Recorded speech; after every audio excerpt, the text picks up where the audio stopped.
Journée d'élection en Turquie. Les Turcs ont commencé à voter aujourd'hui. Les premiers bureaux ont ouvert leurs portes sous protection policière. Un vote sous haute tension marqué par la reprise du conflit kurde. Les commémorations de l'assassinat d'Yitzhak Rabin en Israël. 20 ans après son décès à Tel Aviv, un rassemblement a été organisé hier soir. L'ancien président américain Bill Clinton s'est rendu sur place. Les boîtes noires de l'avion russe qui s'est écrasé dans le Sinaï ont été retrouvées. L'État islamique affirme avoir abattu l'appareil, mais Moscou ne se fie pas à l'aveu des djihadistes.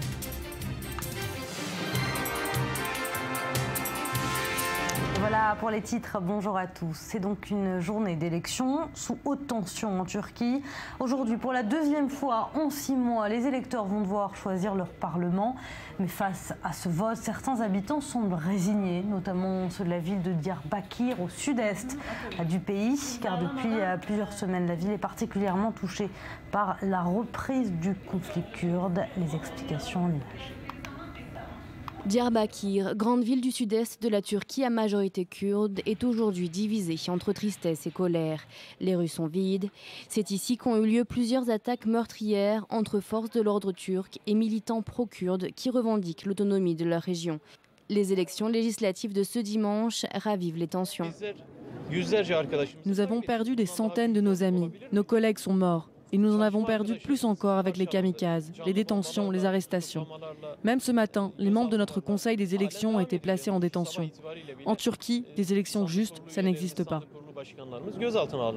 En juin, lors des dernières élections législatives, le parti pro-kurde HDP avait fait une percée entrant au Parlement avec 80 membres, faisant perdre de fait la majorité absolue au parti du président Recep Tayyip Erdogan.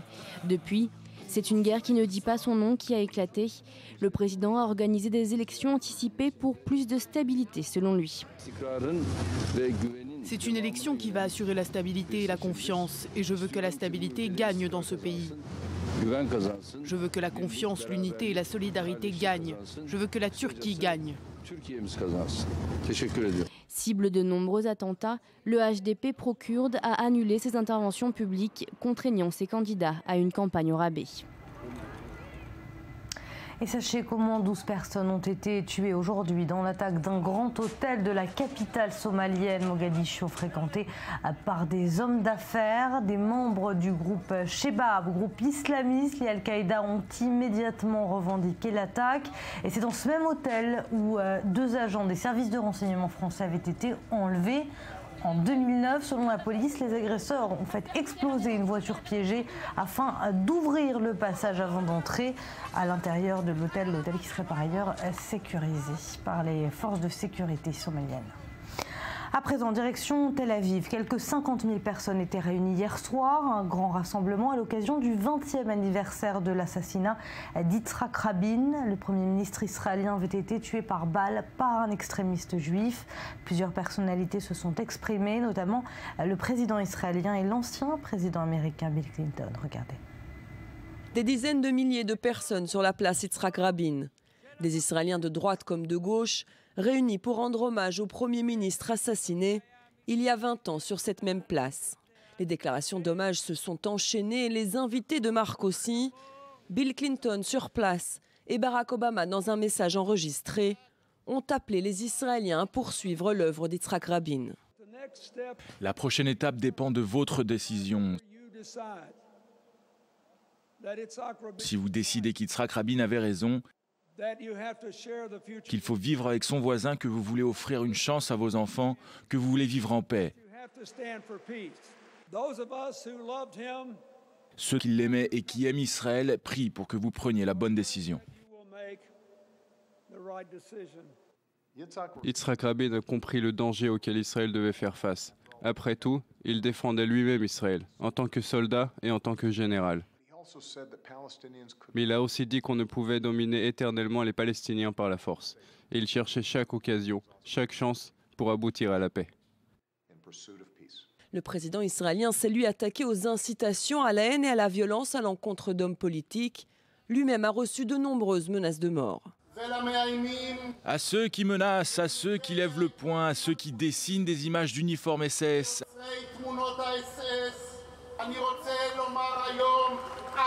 je veux vous dire que nous n'avons pas peur de vous. De la musique, des discours, des ballons, mais les visages graves, les récentes violences qui secouent le pays ont plané samedi soir sur la place Rabin. Allez, retour sur le crash de cet avion russe en Égypte dans la péninsule du Sinaï hier. La branche égyptienne de l'État islamique affirme avoir abattu l'appareil. Une revendication à laquelle la Russie ne croit pas. À bord de l'appareil se trouvaient 224 personnes, aucun survivant. Une enquête a d'ores et déjà été ouverte. Elsa Mou. 217 passagers, dont 17 enfants et 7 membres d'équipage. Au total, ce sont donc 224 personnes qui ont perdu la vie dans le crash de leur avion. La majorité d'entre eux sont des touristes russes qui rentraient à Saint-Pétersbourg après des vacances en Égypte. L'identification des corps a commencé. Les enquêteurs procèdent actuellement à des tests génétiques et questionnent également les proches des victimes. Les corps seront ramenés par des vols spéciaux du ministère des Urgences.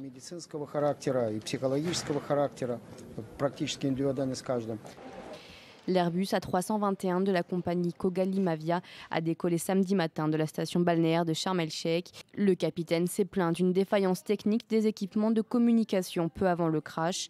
L'enquête est en cours. Impossible pour l'instant de savoir ce qui a causé la chute de l'appareil qui s'est écrasé dans le nord du Sinaï. Le groupe État islamique présent dans la région a revendiqué en être responsable.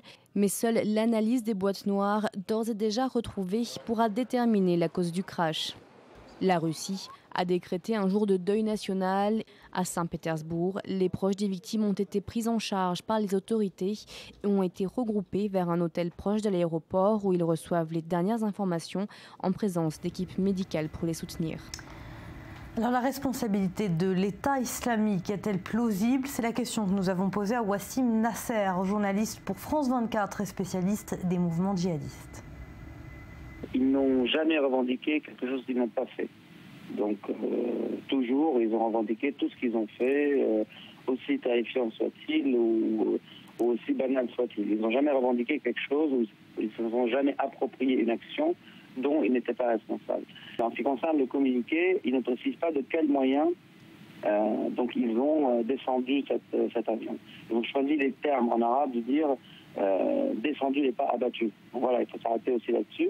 Il reste 3 options. Donc peut-être un missile solaire, parce qu'ils en ont des IGLA, donc ils peuvent descendre en avion de ligne à basse altitude, sans oublier qu'ils ont quand même réussi à descendre un F-16 de l'aviation jordanienne en Syrie il n'y a pas si longtemps que ça. Deuxième option, ça serait un kamikaze. Et l'option la plus plausible, à mon avis, ça serait une charge explosive dans la soute. Ça veut dire mise par quelqu'un avant le décollage de l'avion. Et donc ça reste, ces 3 options restent ouvertes. Mais encore une fois, ils n'ont jamais revendiqué un acte qu'ils n'ont pas commis. Donc pour moi, oui, ça reste très plausible que ce soit l'État islamique qui est responsable de ce qui s'est passé. Allez, un mot de sport avec la victoire de la Nouvelle-Zélande qui l'a emporté face à l'Australie à 34-17. Les All Blacks ont donc conservé leur titre de champion du monde de rugby. Jamais un pays n'a été sacré 3 fois et surtout 2 fois consécutives. Je vous propose d'écouter les réactions des supporters. C'était génial, génial, vraiment un super match. J'étais vraiment stressée à 21-17. Je ne pensais pas qu'ils pourraient remonter, mais heureusement ils y sont arrivés. Et les choses ont changé. Je suis tellement excitée. Richie McCaw ne part pas à la retraite. 150 matchs, le meilleur All Black de tous les temps. Richie McCaw, tu es le meilleur qu'il n'y ait jamais eu et qu'il n'y aura jamais. Et on va se quitter sur ces images des célébrations de Halloween. Des milliers de New-Yorkais ont célébré la fête d'Halloween déguisés dans les rues, du traditionnel costume de sorcière ou de squelette à celui plus original et beaucoup plus actuel de Donald Trump. L'heure était à la fête hier aux États-Unis. C'est la fin de ce journal. Restez avec nous. La suite de vos programmes dans un instant sur i24.